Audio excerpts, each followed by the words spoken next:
ಬಗ್ಗೆ ಸಾಕಷ್ಟು ಇಶ್ಯೂ ಆಗ್ತಿದೆ ಮಾಡ್ತಿದ್ದಾರೆ. ರಾಜ್ಯ ಸರ್ಕಾರಕ್ಕೆ ಅಧಿಕಾರ ಇದೆ ಬದಲಾಯಿಸಲಿಕ್ಕೆ. ರಾಜ್ಯ ಸರ್ಕಾರಕ್ಕೆ ಬದಲಾಯಿಸ್ತಕ್ಕಂಥ ಅಧಿಕಾರ ಇದೆ, ಅದನ್ನ ಮಾಡಿದ್ದೀವಿ. ಬಟ್ ಅದಕ್ಕೊಂದು ಇತಿಹಾಸ ಇತ್ತು, ಅದನ್ನ ತಿರುಚಿ ಕೆಲಸ ಮಾಡ್ತಿದ್ದಾರೆ ಅಂತ ಹೇಳಿ ಕುಮಾರಸ್ವಾಮಿ ಅವರು. ಈಗ ಅವರು ಯಾವ ಇತಿಹಾಸ ಇತ್ತು ಅದಕ್ಕೆ ರಾಮನಗರ ಜಿಲ್ಲೆ ಮಾಡುವಾಗ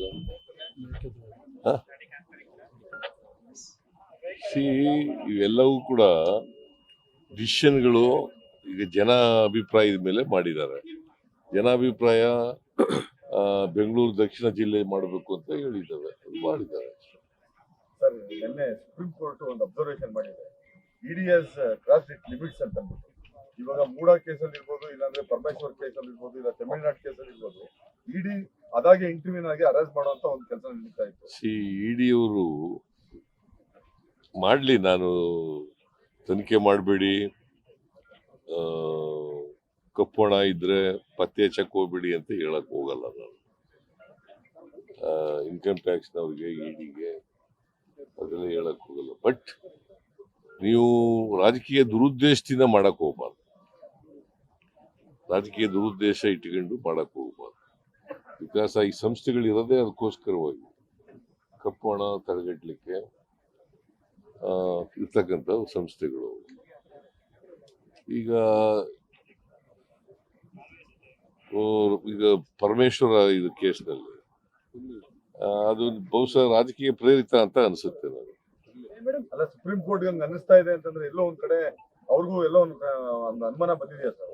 ಅಲ್ಲ, ಸುಪ್ರೀಂ ಕೋರ್ಟ್ ಅವರು ಅಬ್ಸರ್ವೇಷನ್ ಮಾಡಿದ್ದಾರೆ. ಅವರು ನೀವು ನಿಮ್ಮ ಮಿತಿಯನ್ನ ಮೀರ್ತಾ ಇದ್ದೀರಿ ಅಂತ ಮಾಡಿದ್ದಾರೆ. ಗೊತ್ತಿಲ್ಲ ನನಗೆ, I don't know the facts of the case. But ಅವ್ರ ಅಬ್ಸರ್ವೇಷನ್ ಯಾವ ಕಾರಣಕ್ಕೆ ಯಾವ ಆಧಾರದ ಮೇಲೆ ಮಾಡಿದ್ದಾರೆ ಅನ್ನೋದು ಆ ಜಡ್ಜ್ಮೆಂಟ್ ನೋಡ್ಬೇಕು, ಆರ್ಡರ್ಸ್ ಡೀಟೇಲ್ಸ್ ಆಗಿ ನೋಡಿ. ಸರ್, ಈಗ ರಾಜ್ಯದಲ್ಲಿ ರೇಪ್ ಅಂಡ್ ಮರ್ಡರ್ ಕೇಸ್ಗಳು ಪ್ರಕರಣಗಳು ಹೆಚ್ಚಾಗ್ತಾ ಇದೆ ಸರ್. ಮೈಸೂರಿನಲ್ಲೂ ಕೂಡ ಮೊನ್ನೆ ಒಂದು ಇನ್ಸಿಡೆಂಟ್ ಆಗಿದೆ. ಅದಕ್ಕೆ ಜಾಸ್ತಿ ಆಗ್ಬಿಟ್ಟು ಕ್ರಮ ತಗೊಳ್ತೀವಿಪ್ಪ, ಕಾನೂನು ರೀತಿ ಕ್ರಮ ತಗೊಳ್ಳೇಬೇಕು. ಈಗ ಕಳೆದ ಒಂದು ವರ್ಷ ಈ ವರ್ಷ ಇದೆಯಲ್ಲ, ನಮಗೆ ಅಪರಾಧಗಳು ಕಡಿಮೆ ಆಗಿದ್ದಾವೆ. ಬಿಜೆಪಿಯವರ ಕಾಲಕ್ಕೆ ಕಂಪೇರ್ ಮಾಡಿದ್ರೆ ನಮ್ಮ ಕಾಲದಲ್ಲಿ ಕಡಿಮೆ ಆಗಿದ್ದಾವೆ. ಸೊ ಅದರಿಂದ ಅಪರಾಧಗಳನ್ನ ಸಂಪೂರ್ಣವಾಗಿ ಇಲ್ದಾಗ ಮಾಡ್ಬಿಡ್ತೀವಿ ಅಂತ ಹೇಳಕ್ ಹೋಗಲ್ಲ. ನಾನು ಕಡಿಮೆ ಮಾಡ್ಲಿಕ್ಕೆ ಪ್ರಯತ್ನ ಮಾಡಿ.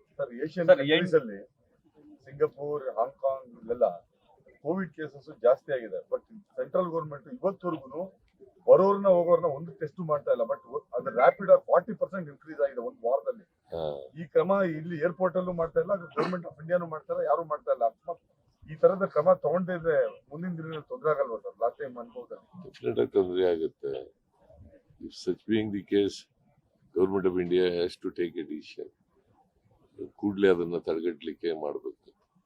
ಸರ್, ಯಂಗ್ ಇಂಡಿಯಾ ಲಿಮಿಟೆಡ್ಗೆ ಸರ್ ಡಿ ಕೆ ಶಿವಕುಮಾರ್ ಅವರು ಅದು ಸುರೇಶ್ ಅವರು ಒಂದು ದೇಣಿಗೆ ಕೊಟ್ಟ ವಿಚಾರಕ್ಕೆ ಸಂಬಂಧಪಟ್ಟಂತೆ ಚಾರ್ಜ್ ಶೀಟ್ ಸಲ್ಲಿಕೆ ಆಗಿದೆ. ಚಾರ್ಜ್ ಶೀಟ್ ಸಲ್ಲಿಕೆ ಮಾಡಿದ್ದಾರೆ ಸರ್ ಅವ್ರ ವಿರುದ್ಧ ಕ್ರಮಕ್ಕೆ ಅಂತ. ಯಾರು?